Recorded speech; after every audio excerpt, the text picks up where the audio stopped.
It was nearly midnight, the house thick with the bitter smell of burnt coffee. I was padding quietly down the narrow hallway when his voice cut through the stillness sharp as broken glass. "Your daughter is a burden. She's done." My stepfather's tone carried no hesitation, only finality. I froze in place, the words hammering into my chest. Before I could even process the cruelty, he added another knife twist. "We've drained enough money out of her anyway. She's not useful anymore." My breath caught, and I leaned against the wall, trembling. The sound of my mother's chair scraping across the kitchen floor followed, but not in protest. Instead, I heard her soft laugh, the clink of a spoon stirring coffee, and then her voice chillingly calm. "You're right. At least your son has a future. She'll never measure up." My vision blurred instantly. My own mother. Not only silent, not only complicit, but actively agreeing. I risked peeking around the corner, and what I saw sealed the wound. My stepfather sat smugly at the table, his massive hand wrapped around a steaming mug while my mother poured him another cup as if rewarding him for the cruelty he had just spoken. He smirked, and she smiled faintly back like two conspirators celebrating a job well done. That tiny exchange, the nod the coffee poured, hit me harder than the words themselves. They weren't just talking about me. They were discarding me. Together. Heat roared in my ears, my heart thrashing violently inside my chest. I pressed my hand to my mouth to stop the sob clawing its way up my throat. In that moment, I felt the hallway shrink around me, the wallpaper pressing closer, the clock ticking louder, each second pounding like a judge's gavel. I thought of the years I had worked myself raw, the paychecks I had split to send home the groceries I had bought, the bills I had quietly paid. Every sacrifice I made, every hour of exhaustion, it had all been reduced to one verdict. She's done. I slid silently into my bedroom, shutting the door with shaking hands. On the other side of that thin wood, their laughter rang out muffled but cruel, like a chorus of vultures circling overhead. I sat on the floor, hugging my knees, tears streaking down my face as images flooded me. My stepfather ignoring my scholarship award, but bragging endlessly about his son's soccer trophy, my mother dismissing my promotion while praising the new car bought for my stepbrother with money I knew had come from my own savings. All those humiliations I had endured, hoping they would one day see me, hoping I would finally earn their love. Tonight proved they never would. And yet, beneath the avalanche of grief, something else stirred. Rage. A flicker of steel beneath the pain. If they believed I was a burden, if they thought they could strip me down to nothing after bleeding me dry, then maybe I was done. Done belonging to them. Done paying for my own erasure. My grandmother's face appeared in my memory, her voice gentle but steady. "Boundaries, sweetheart. A key locks out what doesn't deserve you." She had pressed an old brass key into my hand years ago, telling me one day I'd understand. Tonight, under the weight of betrayal, I finally did. I sat there in the dark, clutching my knees trembling, but alive with a new awareness. They thought they had broken me. They thought the sentence was final, but what they didn't know was that this very night their cruelty had lit a fuse. Midnight no longer marked my ending, it marked theirs. They believed I was finished, but in truth, I was only beginning. I didn't sleep that night. I couldn't. I lay in the dark staring at the ceiling, every word replaying in my head on a loop so relentless it felt like torture. "She's a burden. She's done. We've drained enough money out of her anyway." My stepfather's voice echoed like a death sentence. And then my mother's quiet agreement, her calm betrayal. "At least your son has a future. She'll never measure up." That line cut deeper than anything else because it wasn't just dismissal, it was final judgment. I felt my chest tighten as if the air itself had turned to stone, pressing me down into the mattress. The silence of my room was thick, broken only by the muffled laughter drifting through the thin walls. Their voices sounded far away, but sharp like glass shards traveling through the air and slicing into me all over again. I pressed my fists against my temples, trying to block out the noise, but the harder I tried, the clearer their laughter became. They were celebrating, I realized. Celebrating my erasure.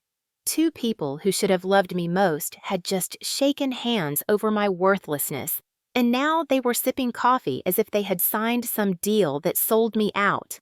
I bit into my pillow to muffle a sob, but the tears came anyway, hot and relentless, blurring my vision, wetting the fabric beneath my cheek. It wasn't just pain I felt, it was humiliation. A raw, searing shame, the kind that makes you want to crawl out of your own skin. I thought about how many times I had defended my mother to friends, saying, "She tries her best," when deep down I knew she rarely even noticed me.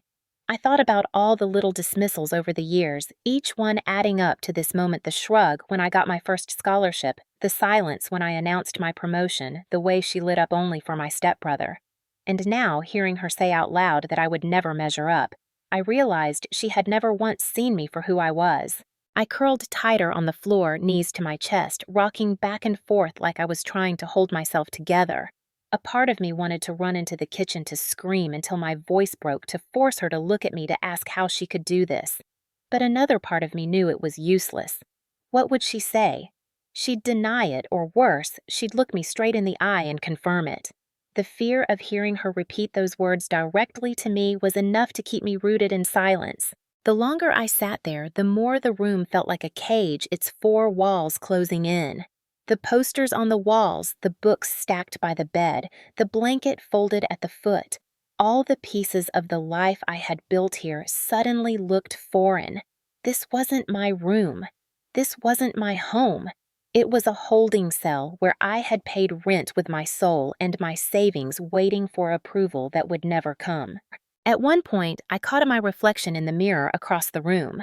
My face streaked with tears, my eyes swollen and red hair tangled from running my hands through it over and over. For a moment, I didn't recognize myself. I looked like a stranger, a discarded girl, a shadow of who I once thought I was. That image cut into me, but it also sparked something sharp and unfamiliar. Anger, not just at them, at myself.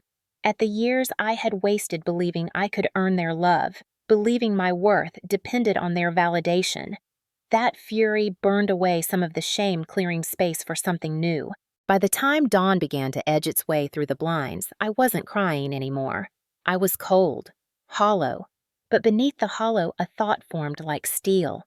If they believed I was done, then maybe I would be done. Done waiting, done sacrificing, done belonging to people who had never truly wanted me. It wasn't yet a plan, not yet an escape, but it was the first whisper of rebellion. And though my body was trembling, though my eyes ached from hours of tears, I clung to that whisper like it was oxygen. When the first pale light of morning pushed its way through my blinds, I sat on the edge of my bed, staring blankly at the floor. My mind wasn't in that house anymore. It was drifting backward, spiraling through years of memories that had led me to this moment. Last night hadn't been an isolated cruelty. It was the culmination of a lifetime of being pushed aside, belittled, erased. I thought back to when I was 7 years old. It was spring, and I had just won first place in the school spelling bee. I clutched the little plastic trophy in my hands, the one that looked cheap to anyone else but to me, felt like proof that I mattered. I ran home beaming, ready to show my mother. She was in the kitchen with my stepfather. He wasn't my stepfather yet, just the man who had started lingering around after my father died. I held the trophy up high, my heart pounding with excitement. "Look, Mom, I won," I said. She glanced up, briefly smiled faintly, and said, "That's nice, honey." Then she turned back to the man at the table, laughing at something he had said. My triumph shrank into silence. The pattern only deepened as I grew older. By the time I was 12, he had moved in fully, bringing his son Daniel into the house. Daniel was loud, confident, and reckless, the kind of boy who never cleaned up after himself, but always knew how to get attention.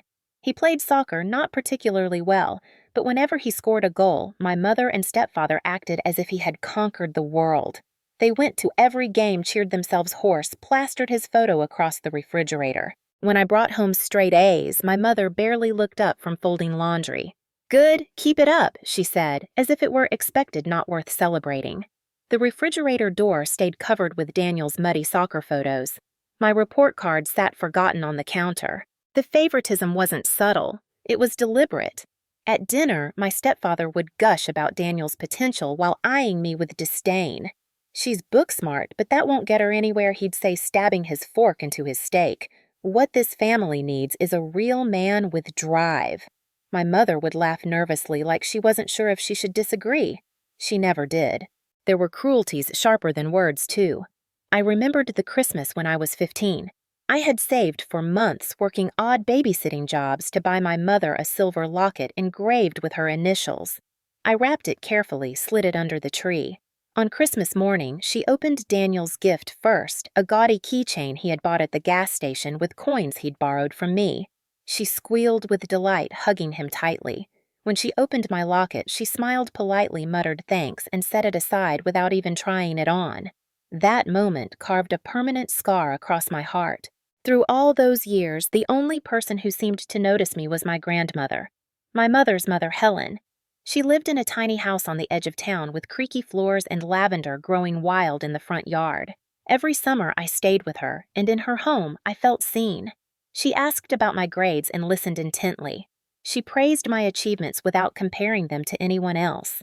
She brewed tea with honey and told me stories about her own struggles as a young woman raising children in the shadow of a husband who never valued her. One evening when I was around 16, she sat me down at her oak kitchen table, a checkered cloth spread across it, the smell of lavender drifting in from the open window. She pulled out a small notebook. "This," she said, "is your budget. Every dollar you earn, you write it here. Every dollar you spend, you track it. Money is power, sweetheart. Don't ever let anyone else hold it over you." I listened wide-eyed as she showed me how to balance numbers, how to set aside savings even from the smallest paycheck. She spoke quietly but firmly, as if passing me a secret weapon. Then she reached into her pocket and handed me a brass key worn smooth from years of use. "It doesn't fit any lock anymore," she said with a wry smile. "But it's a reminder. Boundaries, my girl. You keep people out when they don't deserve to come in." I laughed at the time, tucking the key into my pocket like a good luck charm, not realizing how vital her lesson would one day be. When I left for college at 18, my grandmother pressed a small envelope into my hand. "Don't open it unless you have to," she whispered. I nodded, not understanding. Inside was a modest savings account in my name, enough to be a lifeline if things ever turned desperate. But back home, things only worsened. Every visit felt like stepping into a courtroom where the verdict was always against me. At family dinners, Daniel's stories filled the air while mine went unheard. When I mentioned my internship at a finance firm, my stepfather snorted. "So you'll shuffle papers for the rest of your life. That's not success." My mother said nothing. Daniel bragged about a new car, conveniently forgetting that half the down payment had come from a loan in my name, a loan I hadn't even realized existed until the bill arrived. Still, I clung to hope that if I kept achieving, they would see me. When I landed a full-time job at 22, I sent money home regularly. I thought maybe that would win their respect. Instead, it fed their expectations. Soon, it wasn't gratitude, it was entitlement. The phone calls always began with small talk and ended with requests. "The bills are piling up. Daniel needs help with tuition. Your stepfather's business had a slow month," and I, desperate for approval, always said yes. As I sat there now, 28 years old, replaying last night's words, I saw the truth clearly for the first time. This had been the story all along. My life had been built on a foundation of erasure. Every moment of being overlooked, every cruel comment, every silent dismissal, had led to this, my stepfather declaring me done, my mother smiling in agreement. The flashbacks flooded me in waves, each memory another stone stacked on my chest. And yet in those memories there was also the steady voice of my grandmother telling me to protect what was mine, reminding me that money was power and boundaries were survival. Last night's betrayal had burned away any illusions I had left. For the first time, I began to see that maybe my grandmother hadn't just prepared me to survive, she had prepared me to walk away. By the time the sun had fully risen, I had forced myself out of bed, though my body felt like lead. I moved slowly through the motions of making coffee, pouring it into the chipped mug I'd had since college, and sitting down at my desk. But I couldn't focus on the steam rising from the cup. My eyes were fixed on the small metal lockbox tucked beneath the desk. For years, I had kept every receipt, every transfer slip, every bank statement. I didn't know why I'd been so meticulous, maybe my grandmother's influence, maybe some deep instinct that one day I would need to prove what I had given. That day had come. I pulled the box out, set it on the desk, and opened it. Inside was a stack of envelopes neatly labeled by year. I began spreading them out across the desk, my hands trembling, the smell of paper and ink sharp in the air. Transfer slips from my 20s notes I had scribbled on the edges, reminding myself rent paid, groceries covered, utilities cleared. Each slip carried the weight of sacrifice. I traced my finger down the numbers, the totals adding up to more than I wanted to admit. Thousands upon thousands of dollars funneled quietly from my paycheck into my mother's account. I remembered the conversations that accompanied them. Just this once, sweetheart, your stepfather's business had a rough patch. Daniel's tuition is late and we don't want him embarrassed. The car needs repairs and we can't get to work without it. Each request had come coated in guilt, delivered in tones that made me feel selfish for even hesitating. And each time I had given in, convincing myself that this was how families worked, that someday they would remember my generosity. But as I flipped through the stack, my stomach dropped. Something wasn't right. I recognized one document I had never seen before, a loan agreement in my name for nearly $10,000. My signature was there, but it wasn't mine. I leaned closer, my pulse quickening. The letters were shaky, almost deliberately messy, but I knew my own handwriting. This was forged. My breath caught as I pulled out another slip, then another.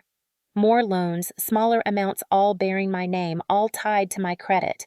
My hands shook so violently I had to press them flat against the desk to steady them. They hadn't just taken my money, they had stolen my identity. I opened my laptop and logged into my online banking account. The numbers stared back at me, merciless. A savings account that should have been growing steadily was nearly empty. I clicked through the transaction history, my heart sinking further with each line. Transfers labeled family support had bled me dry. And then I saw it, a withdrawal, almost the exact amount of the savings account my grandmother had left me, the account she had opened for me when I was 18, the one she had said was for your future. It was gone. Every last dollar. I gripped the edge of the desk so tightly my knuckles whitened. The rage that rose in me was unlike anything I had ever felt. It wasn't a sudden flash. It was a slow, searing burn, the kind that melted away any remaining illusions. They hadn't just drained my wallet. They had desecrated my grandmother's legacy. That money wasn't just cash, it was her voice, her belief in me, her faith that I deserved a future.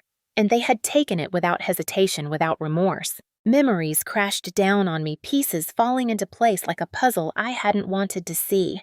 The new truck my stepfather drove last year, bought under the guise of a business investment.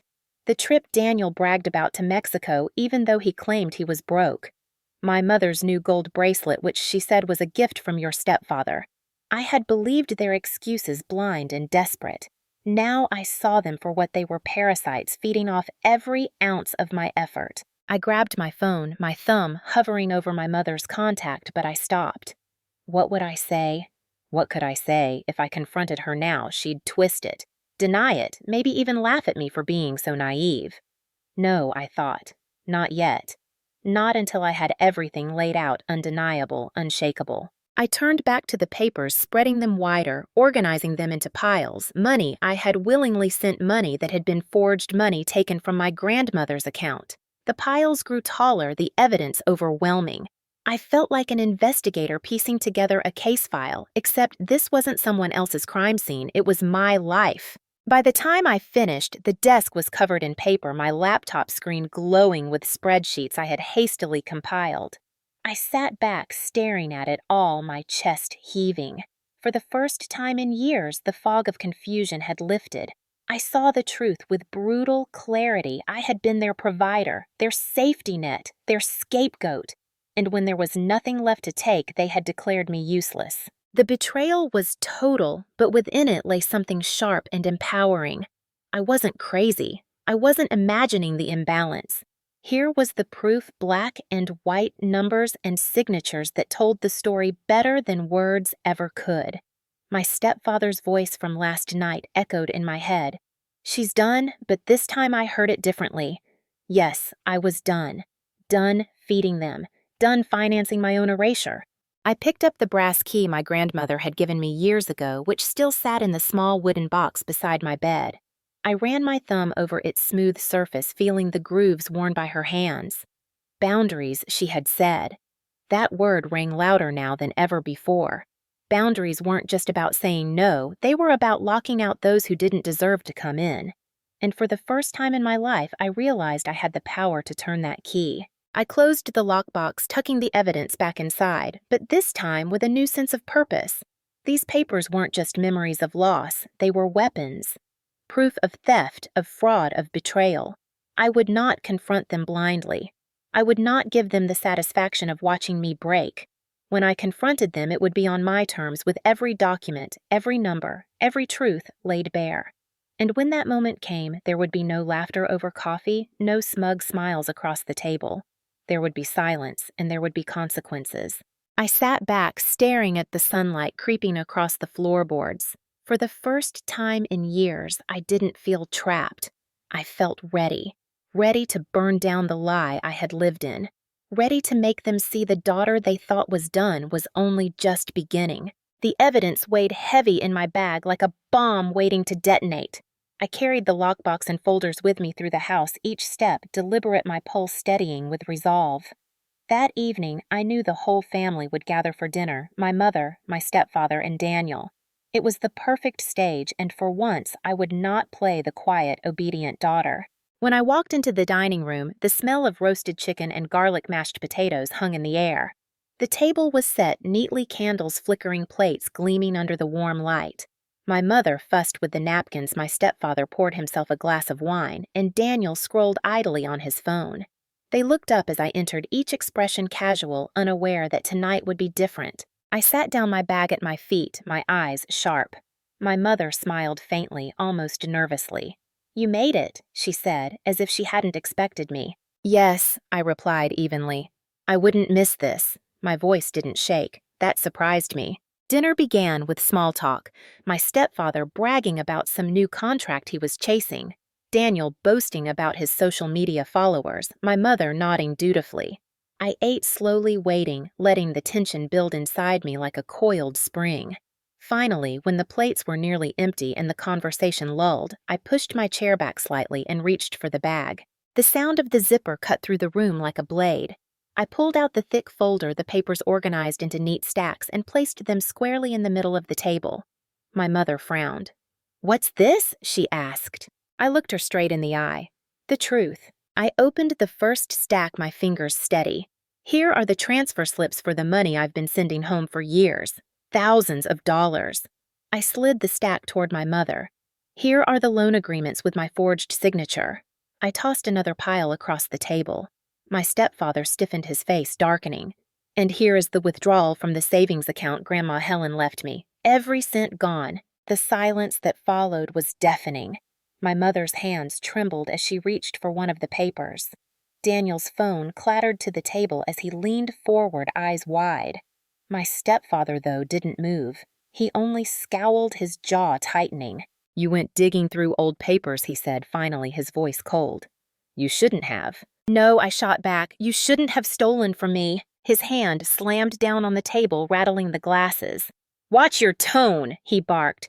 "You live in this house. You eat our food. You owe us respect." I leaned forward, my voice sharp but calm. "Respect is earned, and you don't own me. Every dollar I've ever sent, every bill I've covered, you didn't thank me. You took it. You drained me dry. And when there was nothing left, you declared me worthless." My mother flinched, her lips parting as if to protest, but no words came. Daniel's face turned pale as he shuffled through the documents, his mouth opening in disbelief. This money for my tuition," he stammered. "It came from you." "Yes," I said flatly. "From me. From Grandma's account. Money meant for my future stolen to pay for your mistakes." Daniel dropped the paper as if it had burned him. For once, his arrogance crumbled. He looked between our parents, his voice breaking. "You told me it was from you. You said you were supporting me." My stepfather's eyes flicked to him, then back to me, his face twisting with fury. "She's twisting things," he snarled. "Always the victim, always crying poor. She doesn't understand family sacrifice." Family sacrifice. I laughed bitterly, the sound sharp in the air. Is that what you call forgery? Is that what you call draining your stepdaughter's inheritance? You've treated me like an ATM, not a daughter. And you, I turned to my mother, my throat tightening. You let it happen. You signed the papers. You smiled while he bled me dry. Her eyes filled with tears, but they weren't the tears of guilt I had once longed for. They were tears of fear, fear of being exposed. I thought you wouldn't notice, she whispered. My chest ached, but I didn't soften. I noticed everything, and tonight, so will you. I stood and pulled out one final envelope. From it, I drew a crisp letter on legal letterhead. I laid it gently on the table. This, I said, is the notice of fraud investigation I filed this morning. Every document you forged, every withdrawal you made without my consent, it's all being reviewed by my lawyer and the bank. The police will have their copies next. The color drained from my stepfather's face. For the first time, he had no ready retort. He reached for his wineglass, his hand trembling slightly, then slammed it back down untouched. My mother let out a strangled sob, her shoulders shaking. Daniel, meanwhile, stared at me as though seeing me for the first time. I didn't know, he murmured. His voice cracked heavy with disbelief. I thought you didn't care about me. I thought you never contributed. I was wrong. I didn't answer him. My eyes were locked on the two people who had orchestrated my downfall. You said last night that I was done, I said quietly, my voice like steel. But you were wrong. I'm done. Done being your victim, your bank, your scapegoat. From this moment on, you get nothing from me. No money, no loyalty, no silence. The words settled over the table like a final verdict. My stepfather surged to his feet, his chair scraping loudly against the tile. You think you can destroy this family? He spat. His face was red veins bulging at his temple. You'll regret this. I stood too, matching his height, though my hands remained steady at my sides. No, I said firmly. The only thing I regret is giving you so many years of my life, but that ends tonight. For a moment, no one moved. The candle flames flickered between us, casting long shadows across the walls. Then I picked up the folder, slid the papers back inside, and turned toward the door. My mother called my name weakly, her voice breaking, but I didn't look back. The sound of my footsteps on the hardwood echoed through the silent house, a rhythm of finality. As I reached the door, I glanced once over my shoulder. My stepfather stood rigid, his fists clenched, fury burning in his eyes. My mother crumpled in her chair, sobbing quietly. Daniel sat stunned, staring down at the papers that had shattered the illusion of our family. I opened the door, the night air rushing cool against my face, and stepped out into the darkness. Behind me, the house that had caged me for years stood silent, but inside, the storm had only just begun. The night air bit into my skin as I stepped off the porch, the weight of the folder clutched in my arms. For the first time in years, I felt both hollow and strangely light. Behind me, the house was still buzzing with shock, with rage, with betrayal laid bare. But I didn't turn back. I walked to my car, parked at the curb, slid into the driver's seat, and sat there in silence. My hands trembled against the steering wheel, not from fear, but from the adrenaline of finally standing up to them. I closed my eyes and breathed deeply. I thought of my grandmother, of her lavender garden, and the brass key she had pressed into my palm. Boundaries, she had whispered. Tonight, I had finally understood. Boundaries weren't built in words, they were built in action, and I had just locked them out. Still, the enormity of what had happened pressed on me. Years of sacrifice, of begging for recognition, had dissolved in one evening. I had no family left in that house. My mother had chosen silence and complicity. My stepfather had chosen greed and cruelty. Even Daniel, though shocked, was too tangled in their web to truly matter. I had been cast out long before tonight. I had just chosen to walk out on my own terms. I drove through the quiet streets, the city lights blurring in my vision. My phone buzzed again and again, calls from my mother texts that alternated between guilt and anger. Come back. We need to talk. How could you do this to us? You're tearing the family apart. I ignored everyone. For once, their voices no longer dictated my choices. Instead, I called another number, my lawyer friend Rachel. She had been my roommate in college, sharp-minded and relentless, now working in a firm that specialized in financial crimes. When she picked up, her voice was crisp even at this late hour. "I was waiting for your call," she said. "I'm ready," I told her. My voice didn't waver. "I have everything. Transfers, forged signatures, even the bank withdrawal from my grandmother's account." "Good," she said firmly. "We'll move fast. Bring me the documents in the morning. We'll start with the bank fraud and identity theft. Your stepfather won't see this coming." I felt a rush of relief. I wasn't alone. This wasn't just me against them anymore. It was me with the law on my side. My grandmother had taught me the value of money and boundaries. Now with Rachel, I would use both as weapons. By the time I pulled into the driveway of my small apartment across town, the horizon was bleeding into dawn. I unlocked the door, carried the folder inside, and set it carefully on the kitchen table. My apartment was small, barely 2 rooms, but it was mine. No one here could take it from me. The silence was mine too. Not the suffocating silence of complicity, but the steady quiet of freedom. I sank into the chair, exhaustion finally washing over me, but beneath the fatigue was a steady current of determination. I thought of my stepfather's face when I laid the investigation letter on the table, the way the color drained from his cheeks. I thought of my mother's tears, not of regret, but of exposure. And I thought of Daniel's stunned expression, his illusions shattered. For years, they had taken and taken, convincing me that love was conditional, that my worth was measured in how much I could provide. Tonight, I had flipped the script. They could no longer define me. They could no longer drain me. I was done being their victim. But being done wasn't enough. I wanted more than escape. I wanted consequences. I wanted the world to see them for what they were. My stepfather with his false charm and fraudulent business. My mother with her quiet smile as she poured his coffee complicit in every theft. They thought they had won by declaring me finished. But the truth was I had only just begun. I pulled out the brass key and set it beside the folder on the table. The morning light glinted off its worn edges. Boundaries. It wasn't just a reminder anymore. It was a promise. The next few days blurred into action. Rachel moved quickly, filing reports with the bank, alerting the credit bureaus, and gathering evidence for a potential criminal case. I signed documents, recounted the timeline, handed over every slip of proof I had hoarded all these years. Each meeting, each signature felt like reclaiming a piece of myself. My phone continued to buzz my mother's messages, turning from pleading to furious. "How dare you involve outsiders? We're family. You don't betray family like this." The irony made me laugh bitterly.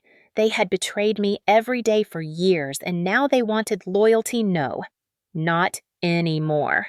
The turning point wasn't just that dinner table. It was every choice I made after. Choosing to lock the door of my own apartment. Choosing not to answer their calls. Choosing to hand those papers to Rachel instead of hiding them away again. Each decision was a key turning in a lock, shutting them out. Securing my freedom. One evening, as I sat at my desk reviewing yet another form, I realized I no longer felt hollow. The anger was still there. Yes, but it wasn't consuming me. It was fuel. For the first time, I saw a future not tied to their approval, not bound by their needs. A future where my grandmother's gift, the savings they had stolen, would be avenged not with violence but with justice. I whispered it aloud just to hear the sound of it. "I'm not done. I'm just beginning." The words echoed in the quiet apartment, strong and certain. That night, I slept for the first time in weeks. My dreams filled not with their laughter, but with the image of my grandmother's lavender fields swaying in the wind. And when I woke, I knew the girl they had called a burden was gone. In her place stood a woman ready to fight. The weeks that followed were a blur of signatures, meetings, and long nights staring at documents spread across my kitchen table. But instead of dread, I felt a strange exhilaration. Every line of paperwork, every phone call with Rachel, every notarized form was a brick laid in the foundation of my new life. For once, I wasn't bleeding myself dry for others, I was building something for me. My apartment was modest, a 1-bedroom with peeling paint and a leaky faucet, but I cherished it. The walls didn't carry my stepfather's voice. The floor didn't echo my mother's footsteps. It was quiet, peaceful, and wholly mine. Each evening after work, I came home, unlocked the door with my own key, and felt the satisfaction of crossing a threshold no one else controlled. Rachel was relentless. She had a way of slicing through the chaos with clear, confident words. "We'll start with the bank fraud," she said during our first official meeting at her office, her desk piled high with case files. "Forgery, unauthorized withdrawals, identity theft. He thinks he's clever, but he's sloppy. We'll nail him with his own mistakes." Hearing her say it made something inside me unclench. For years, I had felt invisible, unheard, dismissed, even in my pain. Now here was someone taking me seriously, someone treating my suffering not as drama, but as a crime worth prosecuting. Meanwhile, at work, I found myself rising in ways I hadn't expected. My boss noticed the precision I brought to financial reports, the meticulous way I cross-checked figures. "You're thorough," she said one afternoon, sliding a stack of new files onto my desk. "I like that. I think you're ready to take on more responsibility." For the first time, I felt valued not for what I gave away, but for what I accomplished. Still, I couldn't ignore the whispers of my old life. My phone continued to buzz with messages from my mother, though less frequent now. The last one read simply, "You'll regret this. Blood is blood." I stared at the words for a long moment before deleting the message without replying. Boundaries. The brass key sat on my desk, a silent reminder of the promise I had made to myself. It was around this time that I decided to create something lasting, something that honored the only person who had truly believed in me. I sat at my kitchen table late one night, a cup of tea cooling beside me, and drafted the outline for the Helen Foundation scholarship. It would be small at first, just a few $1,000s a year, but its purpose was clear: to support young women dismissed or overlooked by their families, to give them the chance my grandmother had wanted for me. The first time I presented the idea to my boss, I was nervous. But she listened, nodded, and said, "This is powerful. Let's see if we can get the company to match donations." Within weeks, the scholarship had legs and applications began trickling in. Reading the letters from young women, each story of struggle, of resilience, of hope, felt like stitching together the pieces of my own broken past into something whole. Justice, too, was taking shape. Rachel kept me updated. The bank confirmed the signatures were forged, she said one afternoon, her voice brisk over the phone. "Your stepfather's accounts are being flagged. There's also enough evidence to investigate his company. We're pushing for charges." The words sent a shiver down my spine. I pictured him sitting in his office, smug as always, convinced he was untouchable. The thought of that arrogance cracking under the weight of subpoenas and legal notices filled me with a dark satisfaction. He had stolen from me, from my grandmother's memory, from the very core of who I was. Now he would pay. Daniel reached out once tentatively through email. His message was short. I didn't know. "I'm sorry. I'm trying to figure things out on my own now." I read it 3 times before closing my laptop. I didn't reply. Maybe one day I would, but not yet. He was part of their web, even if he hadn't spun it. My energy was no longer for untangling his guilt. One evening, as autumn leaves scattered across the city streets, I found myself walking through a local park. The air was crisp, the sky streaked with orange and purple. Children laughed as they chased each other across the grass, and couples strolled hand in hand. I sat on a bench watching and realized I felt something I hadn't felt in years: peace. Not the fragile peace of silence in a house that despised me, but a genuine calm born from knowing I had taken control. The Helen Foundation scholarship launched officially that winter. I stood at a small podium in a community center, the brass key tucked in my pocket, as I handed the first award to a bright-eyed young woman named Leah. She clutched the certificate with trembling hands, tears shining in her eyes. "Thank you," she whispered. In her face, I saw myself at 16, desperate for someone to believe. My chest swelled with pride. But the true climax came a few weeks later when Rachel called with the news I had been waiting for. "They're moving forward," she said. "Fraud, embezzlement, forgery. Your stepfather is facing charges. The company will likely collapse under the investigation." I stood in my apartment, the phone pressed to my ear, and let the words sink in. Images flashed through my mind. My stepfather's smug grin, my mother's faint smile as she poured his coffee. Their laughter echoing through the hallways as they declared me worthless. Now the law would wipe those smiles away. The justice wasn't just legal, it was poetic. Every dollar he had stolen would be scrutinized, every false signature examined, every arrogant assumption dismantled. The man who had called me a burden would now carry the weight of his own crimes. I set the phone down and walked to the window. Outside, the city lights shimmered, cars moving steadily through the streets, life unfolding without pause. I pressed the brass key against the glass, its metal cool against my skin, and whispered boundaries. This was more than rebuilding. It was rebirth. My grandmother's lessons had carried me here. My own resilience had carried me further. And now, with justice finally rising on the horizon, I knew the girl who once cried in her bedroom while her family laughed was gone. In her place stood a woman who would never again be erased. The first snowfall of winter drifted down outside my apartment window the morning the news broke. I sat with a steaming cup of coffee, watching the flakes swirl through the gray sky when Rachel's message buzzed my phone. It's official. Charges filed. Court date pending. I set the cup down slowly, my hands steady. It wasn't shock anymore. It was resolution.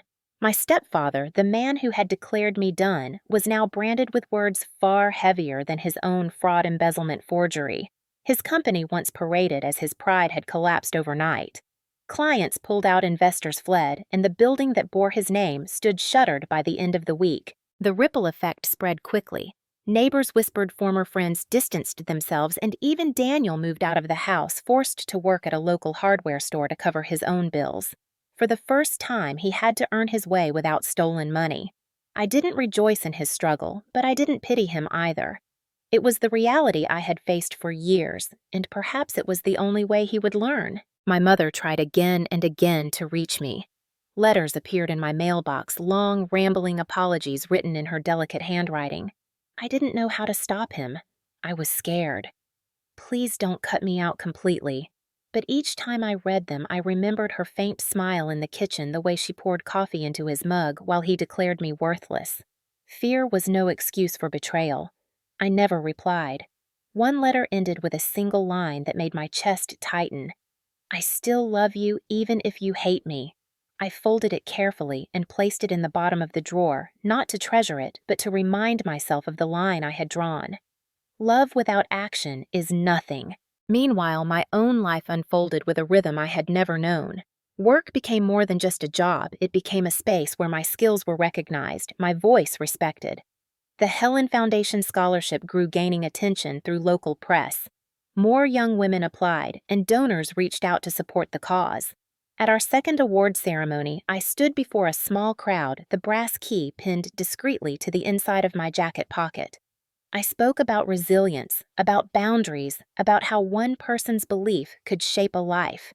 And when the applause filled the room, I felt my grandmother's presence as surely as if she had been standing beside me. The brass key had become my talisman. I framed it in glass one evening, hanging it above my desk with a single word engraved beneath boundaries. It wasn't just a decoration, it was a manifesto. Every time I glanced at it, I remembered the choice I had made the night I had walked out, the moment I had turned their declaration of my ending into my beginning. Justice, too, played out in public view. I attended one hearing sitting quietly in the back of the courtroom as my stepfather shuffled in wearing a suit that no longer fit his once commanding posture, diminished. My mother sat beside him, her face pale, her eyes darting nervously around the room. When the charges were read aloud, his jaw tightened, his fists clenching on the table. For years he had wielded power through intimidation. Now, he sat powerless, a defendant before the law. I felt no triumph, only clarity. This was not revenge, it was accountability. After the hearing, as I walked down the courthouse steps, Rachel fell into step beside me. "You did it," she said simply. I shook my head. "No, he did it to himself. I just stopped paying the price." She smiled at that, a rare softness in her usually sharp expression. That's the difference between victims and survivors. Survivors don't carry other people's debts anymore. Winter melted into spring, and life moved steadily forward. I decorated my apartment with small touches of freedom lavender in a clay pot by the window. A new bookshelf filled with novels I had never had time to read, framed photographs of scholarship recipients smiling with their awards. Each detail was a brick in the home I had built for myself, a world where I belonged without permission. Sometimes late at night, I still heard echoes of my stepfather's words. "She's a burden. She's done." But instead of pain, they sparked resolve. They reminded me of what I had walked away from and what I had built since. They reminded me that no one defines my worth but me. The final time my mother tried to reach me was on my birthday. She left a voicemail, her voice trembling. "I know you don't want to hear from me, but I had to call. I hope you're happy. I hope you're safe. I miss you." Her words hung in the air long after I ended the message. For a moment, I almost called back. Almost. But then I looked at the framed key on my wall, and I knew my silence was my answer. Boundaries are painful, but they are necessary. On the anniversary of my grandmother's death, I visited her grave. I brought fresh lavender and placed it gently on the stone. The cemetery was quiet, the air cool, the sky clear. I knelt and whispered, "You were right, Grandma. Boundaries saved me. Your key saved me. And your faith in me lives on through every girl who gets a chance because of you." The wind rustled the trees as if in response, and for the first time in years, I felt wholly at peace. As I walked back to my car, the sun broke through the clouds, bathing the world in light. I thought of the girl I had been, the one who cried quietly in her bedroom while her family laughed in the kitchen, the one who sent money home, hoping for scraps of love. That girl was gone. In her place was a woman who had drawn a line, fought for justice, rebuilt from ashes, and honored the legacy of the only person who had ever truly believed in her. My stepfather had been right about one thing: I was done, but not in the way he thought. I was done being his victim, done being my mother's afterthought, done, waiting for recognition that would never come. I was done and free.